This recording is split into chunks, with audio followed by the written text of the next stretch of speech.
Hello and welcome to Beyond Top 10 Tennis. My name is Dr. Ashley Berge and I'm your host. If you're not familiar with my work, would like to learn more about it, head on over to AM8 International, the first tennis lab of its kind worldwide that is centered on delivering top 10 tennis rankings and is 100% backed by science. This season, we're embarking on something new, something fresh, what I've been holding back. The changeover segments will deliver how to beat the best players in the world and or how the best players in the world are winning with top 10 to Grand Slam differences.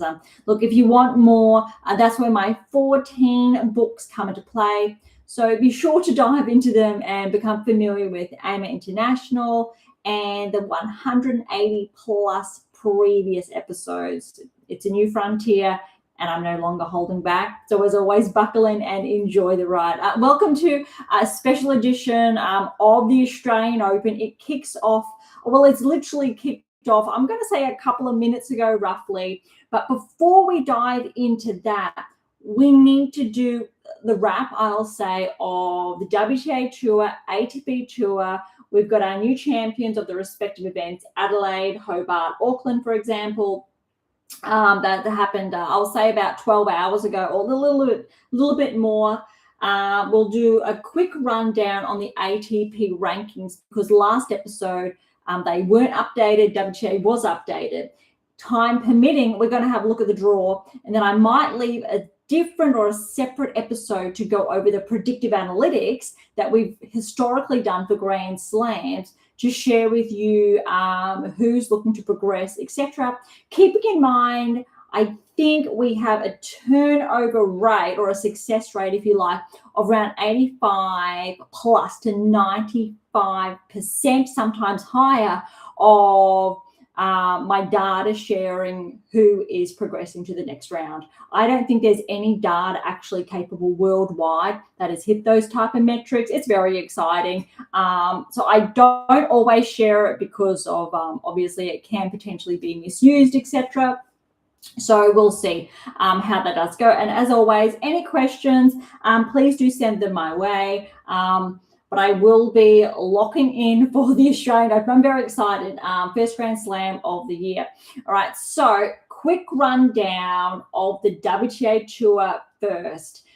We're going to have a look at the Adelaide International. We're going to I'll try to go relatively quickly. Screen's over here, so I am going to be looking this way before I come back over here to you. And again, this is our new live segment. So I think this is our third or fourth one we've done. Feedback again. Let me know thoughts around that. All right. Andreeva was the number one seed. There was that late withdrawal we spoke about last episode, and Keys obviously there as well. So we'll do a quick rundown.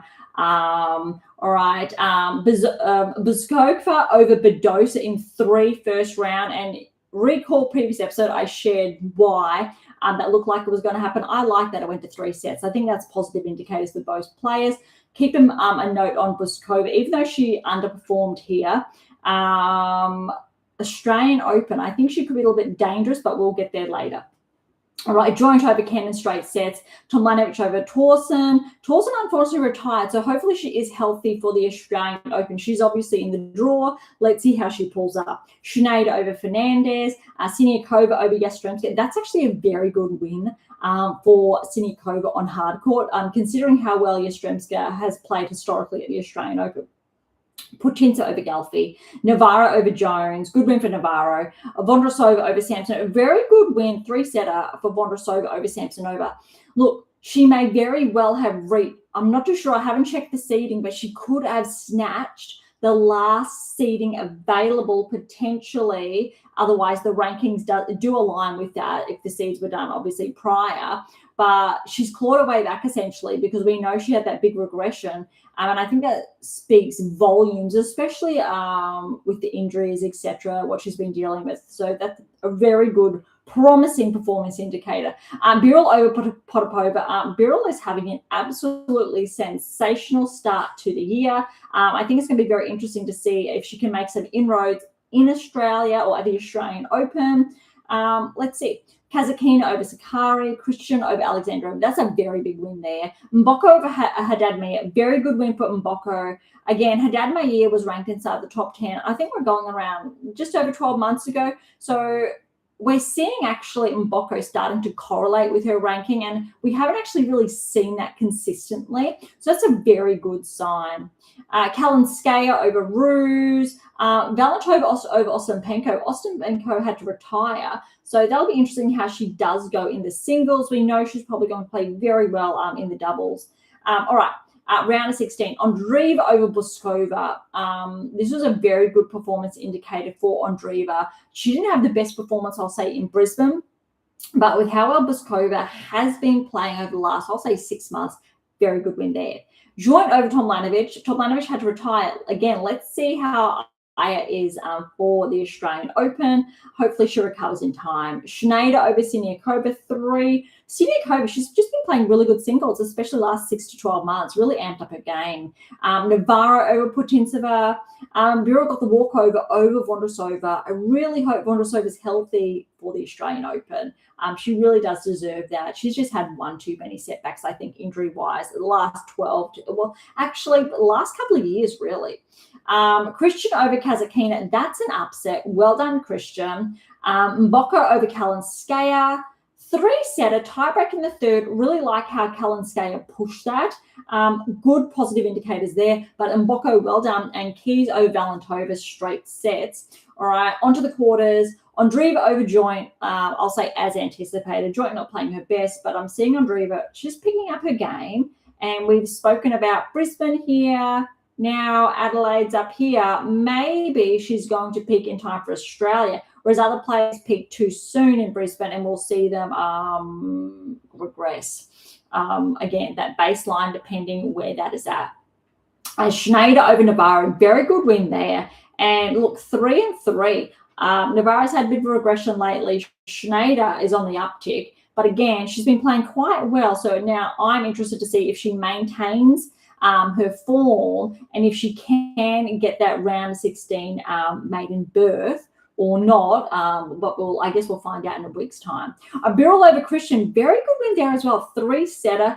So Kimberly is going to pick up a number of points. I think potentially she will surpass her career high ranking, which I think is around 70. But again, when the updated rankings come out, I think tomorrow we'll see. But again, obviously the seedings for the Australian Open are going off from last week, not the updated rankings that happen obviously tomorrow because of the Sunday start. All right, and Mboko over Keys, this was a great match. Mboko first set, Keys really clawed back in the second. I was watching that as well as the third, but Mboko just too convincing, too many errors from Keys. And I did say it last episode, but it doesn't look like Keys is likely to defend her title. But, you know, never say never. Semi-finals, Andreeva over Schneider. This was actually a little bit underwhelming, as in respect. It could have been so tight. I really thought it was going to go to a 3. Andreeva was too good, 3-2. Mboko over Birrell, I'll say as anticipated, 2-1. Mboko she's really started to correlate with her ranking. And again, end of last season, she really wasn't. Skyrocketed inside the top 30, winning Montreal, I think it was. And I think, 12 months ago, it was ranked around 300 in the world. So huge performer.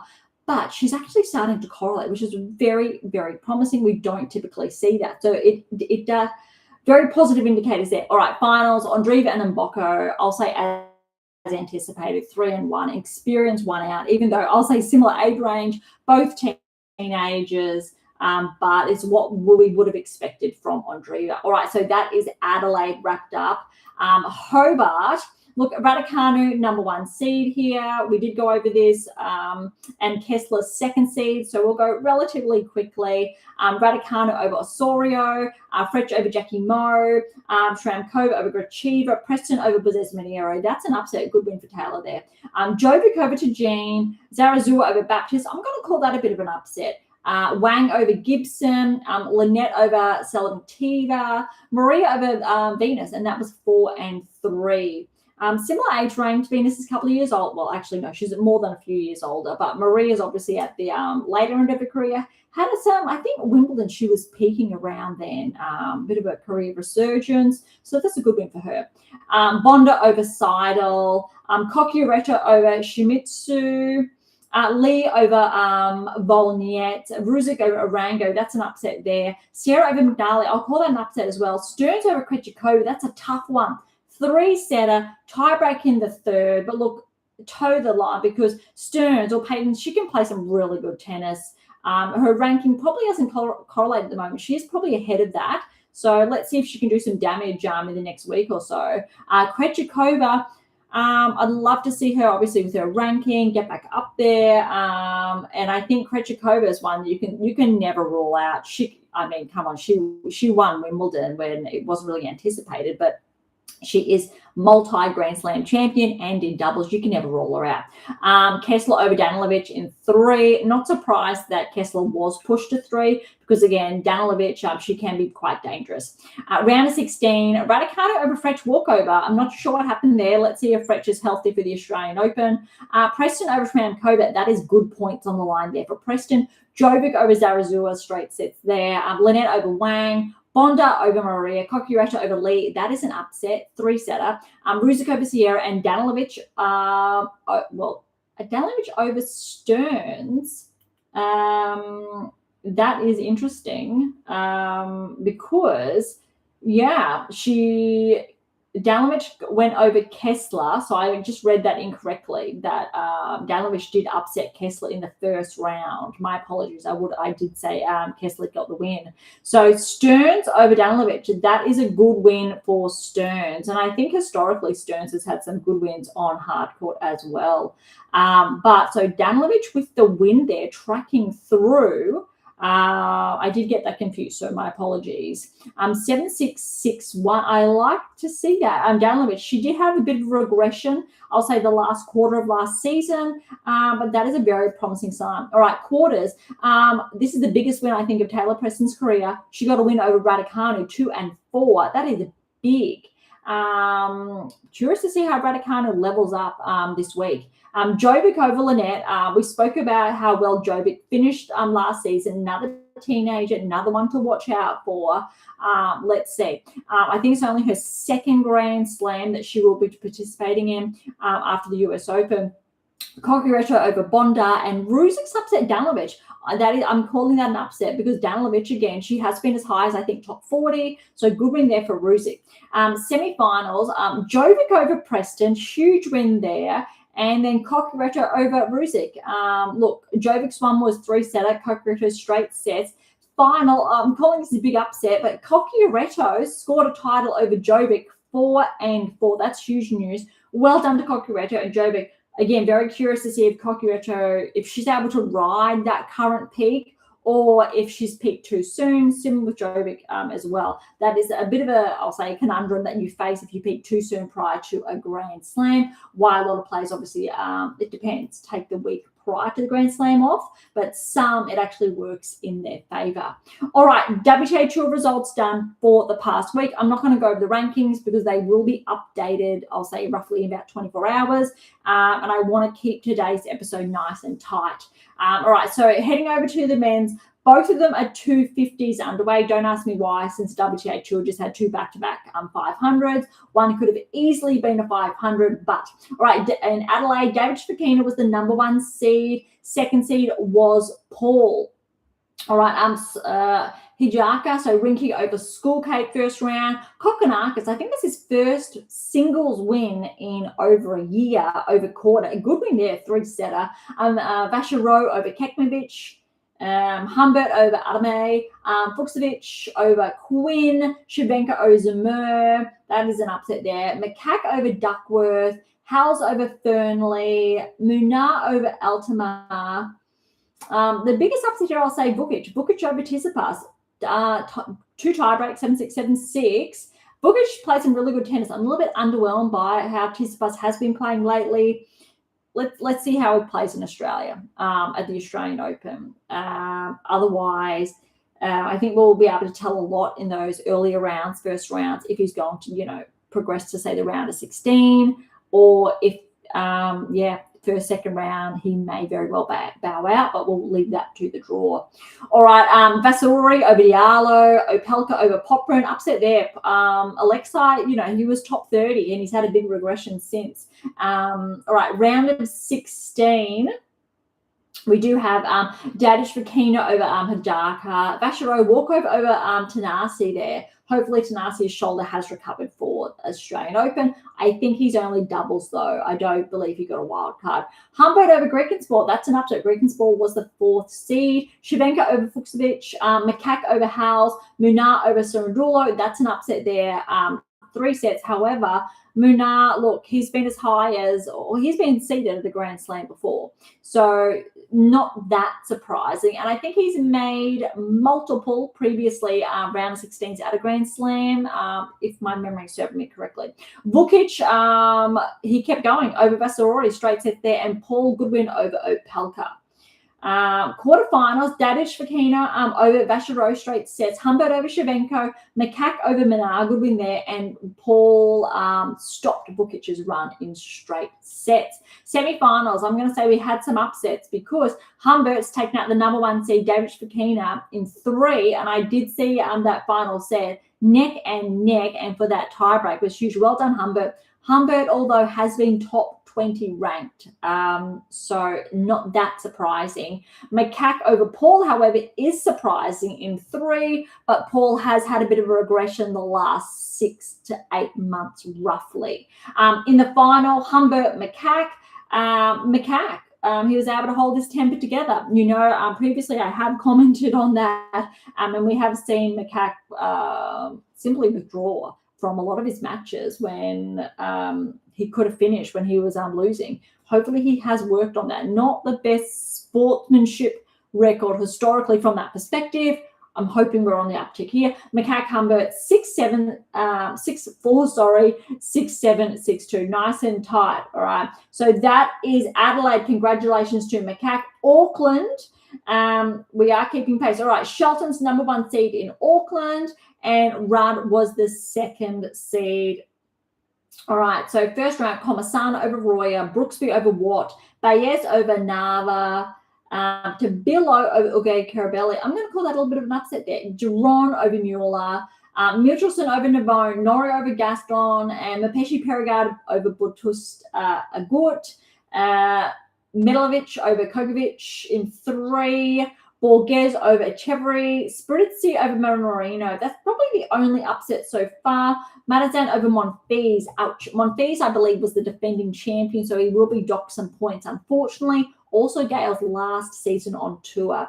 All right, first round results. Second round, so for what we've got for the round of 16, Shelton over Comasana, Baez over Brooksby, Darderi over Tabillo, Garon over Michelson. That's an upset there, although not so much because Giron played some really good tennis last season. Mapeshi Pericard over Nori in 3, very tight. Mensik over Medlovic. Spritzi over Borges, that's an upset there. Spritzi is a qualifier and Borges 8th seed. Matazan over Rudd, that's an upset 4 and 4. Let's see how Rudd plays in Australia with that early exit. But he did play some good Tennis United Cup. Upset here, Baez, 7th seed, has upset Shelton, 7-5, 6-3 in the quarters.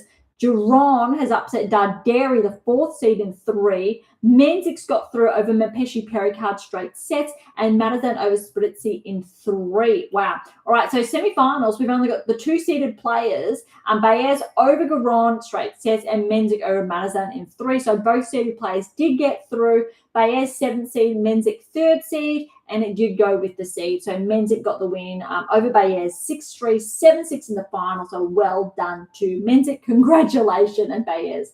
All right, that is the wrap there. Quickly, let's have a look at the rankings very, very briefly. Mazzetti's up to 5. I'm going to go straight from, instead of 100 to 1 downwards. All right. Felix is back to 7. But the biggest one I wanted to touch on, and we did insinuate this in our previous episode, Bublik is into the top 10. Career high ranking, huge performance. I think he could cause some upsets in Australia. And I mean, he is the 10th seed, so it's not technically an upset. But look, this time last year, I think he was ranked outside the top 30 thereabouts. But he's had probably one of the best 6 months on tour than any other player. Or thereabouts. We're not talking about winning Grand Slams, but really impressive result. He's just been working really hard, I'll say, especially the smaller tier events, the 250s. He's just been performing really well. Draper's out, but I think we saw that. Medvedev's up 1, but we did touch on that. Rudd's just back 113. Rublev's at 14. All right, so everything else I think we did touch on last episode, but we thought this was going to happen. Tsitsipas is at 1-33, so maybe he won't be seeded, but I'm pretty sure when I saw the draw he is seeded. But I may be wrong there because it looks like Vachereau's gotten to 32. That's going to be interesting when they took the rankings from. Otherwise, Tsitsipas, I think if he's not seeded, it may be quite tricky for him to make some inroads. I'm not seeing any other big shifts. There we go. Hurkacz, he's up 30 points to 53. We did talk about that. So he's on his way back, which is great to see. That's probably the biggest mover. Mapeshi Pericard's one to watch out for. Martinez is up 25 to 71. Colignon's up 12 to 72. Just some small movement. House is up 6 to 85. But there's lots of progressions, regressions, blocks with an X at the end. He's up 20 to 95. And we also welcome to the top 100, 20-year-old from Belgium. Medvedev is back 16, though, to 96. That's the biggest jump. And Kopriva from Czechia, he's up 1 to 100. But we'll see who made the cut when we have a look at the draw. All right, so that is ATP done. WTA Tour done, which means we have enough time, very briefly, because I'm not going to do a deep dive. I'm going to wait, have a separate episode exclusively for the deep dive into the draws. All right, so let's have a look at what's happening today, day 1. And then I will do a separate episode of breaking down the draws specifically so we can have a really good dive into that. I don't think we're going to touch on the qualies. I'm going to leave that. If you want to have a look at the qualifying rounds, go have a look at the AO site, for example. I'm not going to dive into that purely because I am trying to keep today's episode nice and tight. All right, we do have live scores, is underway, has kicked off. Palini's up 5-1, for example. Rod Laverina, we've got Zverev in action. Sakari's down, looks like 2 breaks to Jean. Kaboli and Ferry, that's interesting. That's on serve in the first. Svitolina's in action today. Cerundolo and Zhang. I believe Zhang is a college player that match from what I read. Bublik and Brooksby, that'll be interesting. Sabalenka's up against a wild card. TFO Kubler, that'll be interesting. Venus is up against Danilovic. Ouch. Raducanu. Alcaraz is up. Yastremska's just gone down the first set to Ruse. Echeverry, Kekmanovic, jam-packed. I love the Grand Slams. All right. Gibson's, she's got the first set over Blinkova. She's got a wild card. If she gets this win, that is huge for her career. Big points on the line. Okay, they're all the live matches. Skulkate, Mute, Pavlyuchenkova, Zeng, Nori, Kostyuk's in action, Fuchsovich, Potapova. Haddad Maier's got the first set against Putintseva. That'll be interesting to see how that one plays out. Then we've got Baptiste and Vondrousova. That will actually be very interesting. And yes, Vondrousova did get the 32nd seed. It's right there. And Blocks, who's just made his way into the top 100, we just spoke about. He's against Faria. That's interesting. So we've got a lucky loser and a qualifier facing off in the first round. Big points on the line, I think, for both players. Just to cap off the next, I'll try and keep it tight, 5 minutes. Looking at the the WTA draw now, Sabalenka with a wild card. Pavlyuchenkova's in her sights. Raducanu's in her quarter. Mboko's there. Are going down. Polonina Kudermetova, she has changed countries. That's interesting to see. Torson's there, 14 seeds. So looking, hopefully she is healthy. Kostruk's in this section. Jovic has got a seed. I believe it's first time at a Grand Slam. Fretch is in action. Let's see if she is healthy. And Palini, we did talk about. All right. And Gorf has managed to get in Sabalenka's quarter, which means Anisimova and Swiatek are in the other half. So not quarter, the halves. The winner of Danilich and Venus Williams will play the winner of Gorf and Rakimova. That's interesting. We did just touch on Vondrousova Baptiste. Makova is in this section as well. That could be interesting when round of 16 comes. Navarro's here, Svitolina, Krejcikova and Schneider. That'll be an interesting first round. They're very tough for both players. Sakari, Gingy, we spoke about, and Andreeva and Vekic. That'll be a big one first round. Pagula is here as well. And Badosa. Stevens qualifying. Really good for Sloane Stevens there. Karolina Pliskova, she's here as well. And we know she's got, I want to say Grand Slam, but I want to say Grand Slam finalist as well. All right, and then Keys in this section, Noskova, Ostapenko there, Kenin. All right, and that's that section. I think that's where we're stopping. I could have overshot. Potentially I've overshot the top and bottom half because, Anisimova is now here, and I think we're starting the bottom with Anisimova, Waltert. All right. We'll check on that later. All right. Rybakina is in then Swiatek section, Anisimova as well. And only because I've overshot, it feels like, but I'm not sure. Anyway, we'll get to that later. So that's dangerous, I think, as well. Sort in front of Fatova, that'll be interesting. Joint Valentova, Bulta Bencic. Let's see if Bulta, but Bencic's been playing some phenomenal tennis. Osaka is in this half. Lies is in this half. Inglis and Birrell, big opportunity for both players. Kalinskaya, Cartel, and wait for it. So Buskova, Zarazua, and the winner of that match has the winner of Swiatek and Yuan. So that, again, will be quite interesting. So, yeah, I did overshoot that, but we will get back to, I think, a more precise with the predictive analytics, so I can give you a more accurate representation. All right, men's draw preview very quickly. And, again, I'll leave a more concrete view with the analytics, etc., for the next episode that we do, a special one in particular. All right, Alcaraz has Walton. You need to obviously favour Alcaraz, but, Walton is an Aussie. You never know with an Aussie crap. All right. He actually looks like he's got a pretty good draw until Paul's there, Kokovic. Although Paul, we spoke about that regression lately. David Fokina is there. And look, he's been playing some good tennis. And Bublik's there. Again, good tennis. Kaboli, Tiafoe, Diminor. Looks like it could be, I think if I'm reading this correctly, a quarterfinal collision course between Alex and Alcaraz, potentially. I don't think that's a semi. I think that's looking at a quarter, which is a bit rough. But again, I'll confirm when we have a better look at the draw. And Zverev's in this section with Alcaraz. So, yeah, it would be Zverev and Alcaraz as a semi-final per, I guess, the rankings breakdown. Poprin's here. Is that these actual draws have opened up, I think, for a lot of players. Medvedev,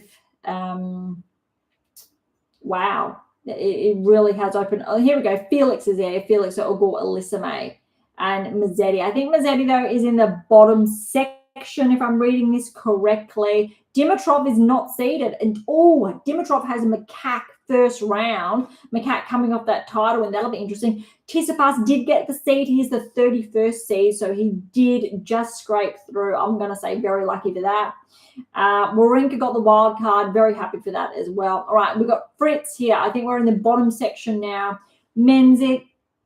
Her case is not seeded. Bergs.